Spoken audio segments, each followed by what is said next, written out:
Hello दोस्तों, आज से हम लोग पिछले 6 महीने का करंट अफेयर्स कवर करेंगे 2021 का।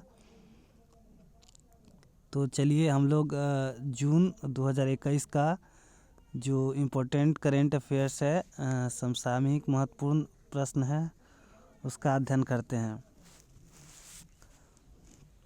पहला क्वेश्चन है, भारत के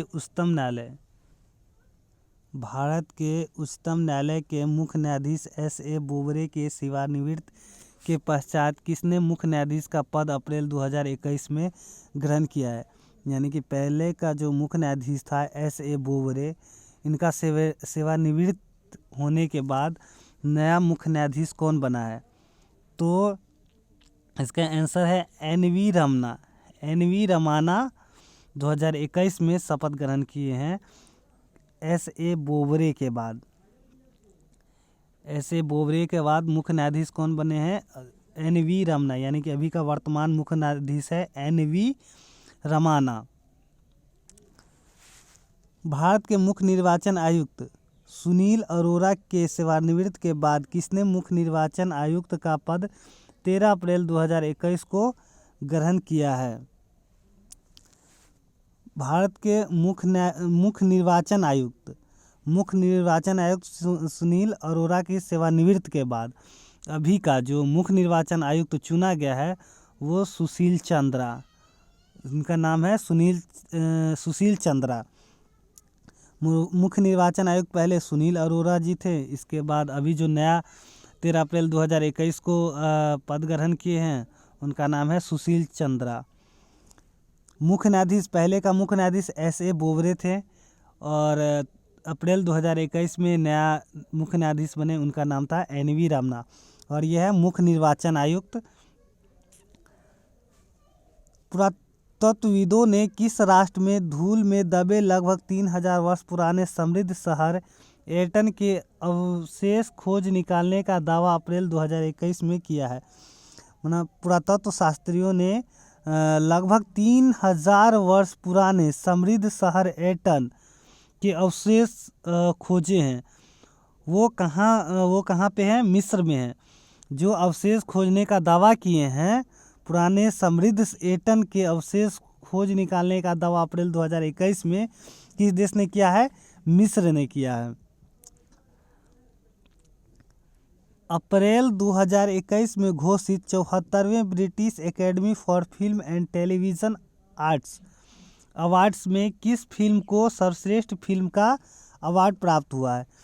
74वें British Academy for film and television arts यानी कि बाफ्टा, ठीक है, British Academy for film and television awards BAFTA में सर्वश्रेष्ठ फिल्म किसे चुना गया है? तो नोमैडलैंड को अवार्ड मिला है 74वें बाफ्टा अवार्ड्स में। 74वें British Academy for film and television awards BAFTA awards में सर्वश्रेष्ठ फिल्म नोमैडलैंड को अवार्ड मिला है। भारतीय मूल के किस व्यापारी को, जो आबू धाबी में स्थापित व्यापारिक ग्रुप लुलु के चेयरमैन एवं मैनेजिंग डायरेक्टर है, को यूनाइटेड अरब अमीरात का सर्वोच्च नागरिक पुरस्कार अप्रैल 2021 में सामाजिक कार्यों के लिए प्रदान किया गया। देखिए क्या बोला है, भारतीय मूल के किस व्यापारी को, उस व्यापारी का नाम क्या है जिसको अबू धाबी में स्थापित व्यापारिक ग्रुप लुलु के चेयरमैन एवं मैनेजिंग डायरेक्टर हैं, को यूनाइटेड अरब अमीरात का सर्वोच्च नागरिक पुरस्कार अप्रैल 2021 में सामाजिक कार्यों के लिए प्रदान किया। जो अबू धाबी में ग्रुप लुलु है उनके चेयरमैन एवं मैनेजिंग डायरेक्टर को यूनाइटेड अरब अमीरात ने सर्वोच्च नागरिक पुरस्कार अप्रैल 2021 में सामाजिक कार्यों के लिए प्रदान किया गया। उनका नाम क्या है? Yusuf Ali M A Abu Dhabi के चेयरमैन एवं मैनेजिंग डायरेक्टर है। इन्हें यूनाइटेड अरब अमीरात का सर्वोच्च नागरिक पुरस्कार अप्रैल 2021 में सामाजिक कार्यों के लिए दिया गया है। इनका नाम है यूसुफ अली MA। भारत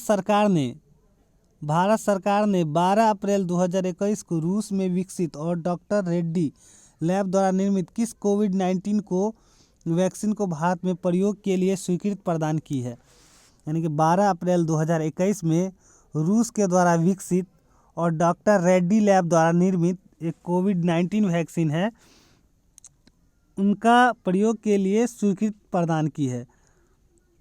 तो इसका नाम है स्पुतनिक 5। स्पुतनिक 5 को भारत सरकार ने स्वीकृति प्रदान की है। ये कहाँ के द्वारा विकसित है, तो रूस में ये विकसित किया गया और डॉक्टर रेड्डी लैब द्वारा। स्विट्जरलैंड के प्राइवेट बैंकर एवं जूलियस बेयर द्वारा किए गए एक सर्वेक्षण की अप्रैल 2021 में प्रकाशित report global wealth and life style report 2021 के आधार पर विश्व में सर्वाधिक महंगा शहर कौन सा है। विश्व में सर्वाधिक महंगा शहर कौन सा है। ये global wealth and life style report 2021 के अनुसार विश्व में सर्वाधिक महंगा शहर कौन सा है, तो संघाई चीन। संघाई कहाँ पे पड़ता है, चीन में। तो स्विट्जरलैंड के प्राइवेट बैंकर जूलियस बेयर द्वारा एक सर्वेक्षण किया गया जो कि global wealth and life style report 2021 के अनुसार विश्व का सबसे महंगा शहर संघाई चीन है। अप्रैल 2021 में फोर्ब्स मैगजीन द्वारा जारी विश्व के अरबपतियों की सूची में प्रथम स्थान किसका है। अप्रैल 2021 में फोर्ब्स मैगजीन ने विश्व अरबपति की सूची जारी किया है, जिसमें पहला स्थान जेफ बेजोस का है, जो कि अमेजन का संस्थापक भी हैं। जेफ बेजोस जो कि अमेजन का संस्थापक भी है। अप्रैल 2021 में सबसे अरबपतियों की सूची में प्रथम स्थान मिला है। 16वीं India European Union leaders summit मई 2021 में कहाँ प्रस्तावित है। 16वीं Indian European Union leaders summit मई 2021 में कहाँ प्रस्तावित है, तो पुर्तगाल में। 16वीं इंडियन यूरोपियन यूनियन लीडर्स 2021 में मई में समिट हुआ था। वो कहाँ पे हुआ था, पुर्तगाल में। किस देश में हुआ था, पुर्तगाल में।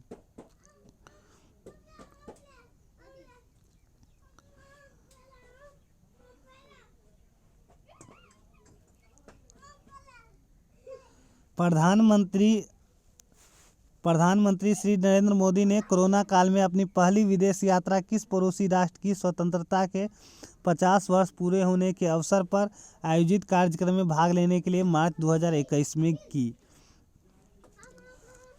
कोरोना काल में पहली विदेश यात्रा जो कि 50 वर्ष स्वतंत्रता प्राप्त होने के बाद आयोजित कार्यक्रम में प्रधानमंत्री नरेंद्र मोदी ने भाग लिए थे 2021 में।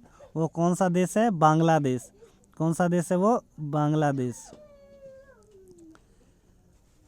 भारत और बांग्लादेश के मध्य न्यू जलपाईगुड़ी व ढाका के मध्य कौन सी यात्री रेलगाड़ी मार्च 2021 में प्रारंभ की गई।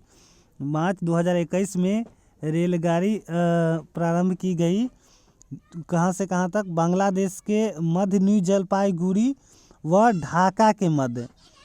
कहाँ किस किस के देश के बीच में, तो बांग्लादेश के मध्य न्यू जलपाईगुड़ी व ढाका के मध्य, मतलब भारत और बांग्लादेश के बीच। कौन सा देश के बीच, भारत और बांग्लादेश के बीच मध्य न्यू जलपाईगुड़ी व ढाका के मध्य जो रेलगाड़ी आरंभ की गई उनका नाम है मिताली एक्सप्रेस। यात्री रेलगाड़ी मार्च 2021 में प्रारंभ की गई, जिसका नाम है मिताली एक्सप्रेस। भारत के प्रधानमंत्री मोदी एवं किस राष्ट्र के प्रधानमंत्री साना मारिन के मध्य मार्च 2021 में वर्चुअल तरीके से शिखर वार्ता संपन्न हुई। भारत के प्रधानमंत्री नरेंद्र मोदी एवं साना मारिन जो कि फिनलैंड के हैं, इन दोनों के बीच मार्च 2021 में वर्चुअल तरीके से शिखर वार्ता संपन्न हुई। भारत के प्रधानमंत्री नरेंद्र मोदी और किस राष्ट्र के प्रधानमंत्री साना मारिन के मध्य मार्च 2021 में वर्चुअल तरीके से शिखर वार्ता संपन्न हुई? तो फिनलैंड के प्रधानमंत्री का नाम क्या है? साना मारिन। फिनलैंड के प्रधानमंत्री का नाम साना मारिन। भारत के किस पड़ोसी देश के साथ सिंधु जल बंटवारे से संबंधित संयुक्त आयोग की दो दिवसीय बैठक 23 से 24 मार्च 2021 को नई दिल्ली में संपन्न हुई? भारत और किस पड़ोसी देश के साथ सिंधु जल बंटवारे किसके किसके बीच में है? पाकिस्तान और भारत के बीच में, जो कि 2 दिवसीय बैठक 23 से 24 मार्च 2021 को नई दिल्ली में संपन्न हुई। तो भारत और पाकिस्तान के बीच सिंधु जल बंटवारा 23 से 24 मार्च को नई दिल्ली में संपन्न हुई। भारत के किस पड़ोसी राष्ट्र के विरुद्ध मानवाधिकार उल्लंघन से संबंधित एक प्रस्ताव जिसमें भारत अनुपस्थित रहा था संयुक्त राष्ट्र मानवाधिकार परिषद में 23 मार्च 2021 को पारित हुआ? भारत के किस पड़ोसी राष्ट्र के विरुद्ध मानवाधिकार उल्लंघन का? तो मानवाधिकार उल्लंघन श्रीलंका देश पे लगा है, जो कि भारत के पड़ोसी राष्ट्र भी हैं। 23 मार्च 2021 को मानवाधिकार परिषद में पारित हुआ मानवाधिकार उल्लंघन से संबंधित एक प्रस्ताव। किस देश के विरुद्ध? तो श्रीलंका के विरुद्ध। स्वीडन स्थित Stockholm International Peace Research Institute द्वारा मार्च 2021 में जारी विश्व के बड़े हथियार विक्रेताओं एवं क्रेताओं की सूची में 2016 से 2020 की अवधि में कौन सा राष्ट्र क्रमशः सबसे बड़ा विक्रेता एवं क्रेता रहा है? देखिए, स्वीडन स्थित Stockholm International Peace Research Institute द्वारा, यानी कि स्वीडन में स्थित है Stockholm International Peace Research Institute, जिसके द्वारा मार्च 2021 में विश्व के बड़े हथियार विक्रेताओं एवं क्रेताओं की सूची में सबसे बड़ा विक्रेता एवं क्रेता देश कौन सा है? तो अमेरिका एंड सऊदी अरब सबसे बड़ा हथियार क्रेता एवं विक्रेता, यानी कि खरीदने वाला और बेचने वाला, 2016 से 20 की अवधि में सबसे बड़ा विक्रेता एवं क्रेता अमेरिका एवं सऊदी अरब है। प्रधानमंत्री श्री नरेंद्र मोदी ने विश्व जल दिवस 22 मार्च 2021 को जल संरक्षण को प्रोत्साहित करने के लिए कौन सा अभियान प्रारंभ किया? नरेंद्र मोदी ने 22 मार्च जल दिवस के अवसर पे 2021 को जल संरक्षण को प्रोत्साहित करने के लिए एक अभियान चलाया, जिसका नाम है जल शक्ति अभियान कैच द रेन। 22 मार्च 2021 को जल संरक्षण को प्रोत्साहित करने के लिए नरेंद्र मोदी ने एक अभियान चलाया, जिसका नाम है जल शक्ति अभियान कैच द रेन। पूर्व प्रधानमंत्री अटल बिहारी वाजपेयी की नदी जोड़ो परिकल्पना को साकार रूप प्रदान करने के लिए मध्य प्रदेश, उत्तर प्रदेश एवं केंद्र सरकार के जल शक्ति मंत्रालय के मध्य एक सहमति ज्ञापन पर 22 मार्च 2021 को किन नदियों को जोड़ने के लिए हस्ताक्षर हुए हैं? पूर्व प्रधानमंत्री अटल बिहारी वाजपेयी की नदी जोड़ो परिकल्पना को साकार करने के लिए मध्य प्रदेश, उत्तर प्रदेश एवं केंद्र सरकार के जल शक्ति मंत्रालयों के बीच एक सहमति ज्ञापन हुआ, जिसमें केन एवं बेतवा नदी को जोड़ने के लिए हस्ताक्षर हुए। तो किन दोनों नदियों को जोड़ने के लिए हस्ताक्षर हुए? केन एवं बेतवा नदी को जोड़ने के लिए हस्ताक्षर हुए।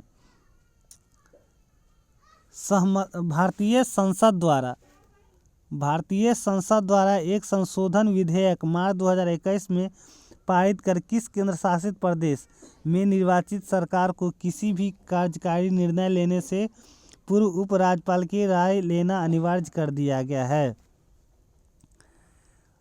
भारतीय संसद द्वारा किस केंद्र शासित प्रदेश में निर्वाचित सरकार को किसी कार्यकारी निर्णय लेने के लिए पूर्व उपराज्यपाल की राय लेना अनिवार्य कर दिया गया है?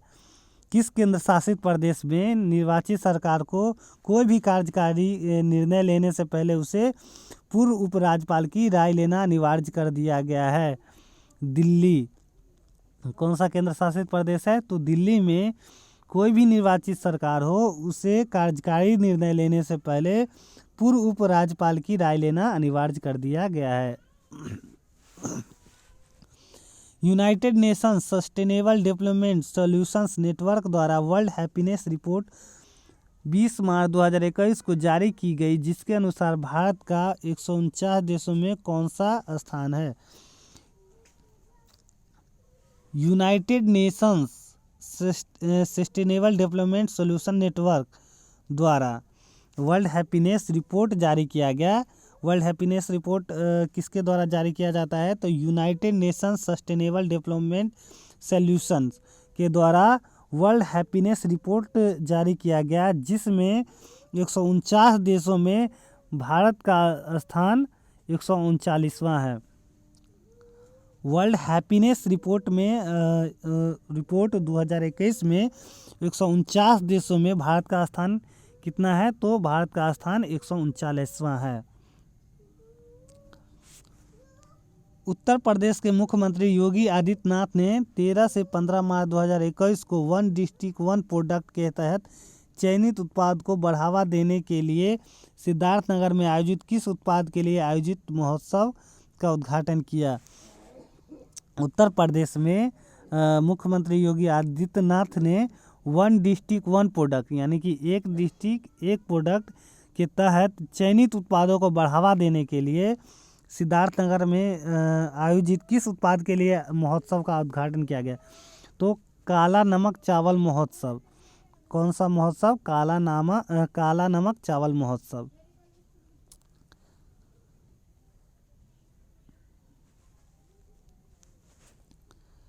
भारतीय रिजर्व बैंक ने यूनिवर्सल बैंकों व स्मॉल फाइनेंस बैंकों की स्थापना के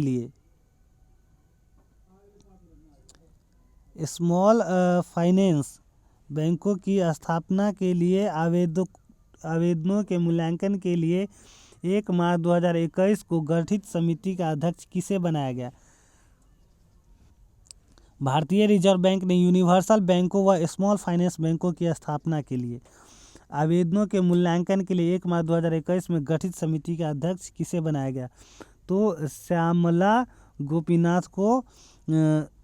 गोपीनाथ को भारतीय रिजर्व बैंक ने यूनिवर्सल बैंकों एवं स्मॉल फाइनेंस बैंकों की स्थापना के लिए एक समिति बनाया, जिसका अध्यक्ष श्यामला गोपीनाथ को बनाया गया। पंजाब नेशनल बैंक ने अपने क्रेडिट कार्ड कारोबारों के प्रबंधन के लिए किस एक नई अनुषंगी कंपनी की स्थापना मार्च 2021 में की? पंजाब नेशनल बैंक ने अपने क्रेडिट कार्ड धारियों को एक नया अनुषंगी कंपनी की स्थापना 2022 में प्रबंधन के लिए किया गया, जिसका नाम है PNB cards and services limited. PNB cards and services limited. उद्योग व्यापार जगत का मार्च 2021 में प्रदान किया गया अर्स्ट एंड यंग का वर्ष 2020 के सर्वश्रेष्ठ उद्यमी का पुरस्कार किसे प्राप्त हुआ? उद्योग व्यापार जगत का मार्च 2021 में प्रदान किया गया अर्स्ट एंड यंग का वर्ष 2021 के सर्वश्रेष्ठ उद्यमी। उद्योग व्यापार जगत ने अर्स्ट एंड यंग का वर्ष 2020 के सर्वश्रेष्ठ उद्यमी का पुरस्कार किसे दिया है? तो हर्ष मारीवाला को, जो कि मैरिको कंपनी के चेयरमैन हैं। हर्ष मारीवाला को अर्स्ट एंड यंग का वर्ष 2020 के सर्वश्रेष्ठ उद्यमी का पुरस्कार दिया गया। 2020 के अर्स्ट एंड यंग का अवार्ड पुरस्कार किसे दिया गया है? हर्ष मारीवाला, जो कि मैरिको कंपनी के चेयरमैन हैं, उनको दिया गया है। विनिवेश आयोग के पहले अध्यक्ष एवं सेबी के अध्यक्ष रहे किस प्रशासनिक अधिकारी का 20 मार्च 2021 को निधन हो गया? विनिवेश आयोग के पहले अध्यक्ष एवं सेबी के अध्यक्ष भी रह चुके हैं किस प्रशासनिक अधिकारी का 20 मार्च 2021 में निधन हो गया? तो जीवी रामकृष्ण जी का 20 मार्च 2021 को निधन हो गया। जीवी रामकृष्ण जो कि निवेश आयोग के पहले अध्यक्ष थे एवं सेबी के अध्यक्ष भी वो रह चुके हैं। के बिरला फाउंडेशन द्वारा वर्ष 2020 का सरस्वती सम्मान किस मराठी लेखक को उनके उपन्यास सनातन के लिए प्रदान करने की घोषणा मार्च 2021 में की गई? के बिरला फाउंडेशन द्वारा वर्ष 2020 के सरस्वती सम्मान यानी कि 2020 के सरस्वती सम्मान जो कि बिरला फाउंडेशन के बिरला फाउंडेशन द्वारा आयोजित किया जाता है, 2020 का सरस्वती सम्मान किस मराठी लेखक एवं उपन्यास सनातन के लिए प्रदान करने की घोषणा की है? किस मराठी लेखक को 2020 का सरस्वती सम्मान देने की घोषणा की गई? तो डॉक्टर शरण कुमार लिम्बाले को वर्ष 2020 का सरस्वती सम्मान देने की घोषणा की गई। वर्ष 2020 का सरस्वती सम्मान देने की घोषणा डॉक्टर शरण कुमार लिम्बाले की घोषणा की गई है, देने की घोषणा की गई है। समकालीन हिंदी तथा साहित्य के किस लेखक को 2020 का व्यास सम्मान उनके ऐतिहासिक उपन्यास पाटलिपुत्र सामग्री के लिए प्रदान करने की घोषणा मार्च 2021 में की गई है? तो शरद पागरे। 2020 का व्यास सम्मान किसे देने की घोषणा की गई है? शरद पागरे को। उनका उपन्यास पाटलिपुत्र की सामग्री, ये हैं पाटलिपुत्र की सामग्री के लिए शरद पगारे जी को पाटलिपुत्र की सामग्री के लिए शरद पगारे जी को 2020 का व्यास सम्मान देने की घोषणा की गई है। और वर्ष 2020 का सरस्वती सम्मान डॉक्टर शरण कुमार लिम्बाले। अगर व्यास सम्मान की बात करें 2020 का तो शरद पगारे को देने की घोषणा की गई है। ये जून का समसामयिक प्रश्न था। अब हम लोग फिर अगले वीडियो में जुलाई का महत्वपूर्ण समसामयिक प्रश्न का अध्ययन करेंगे।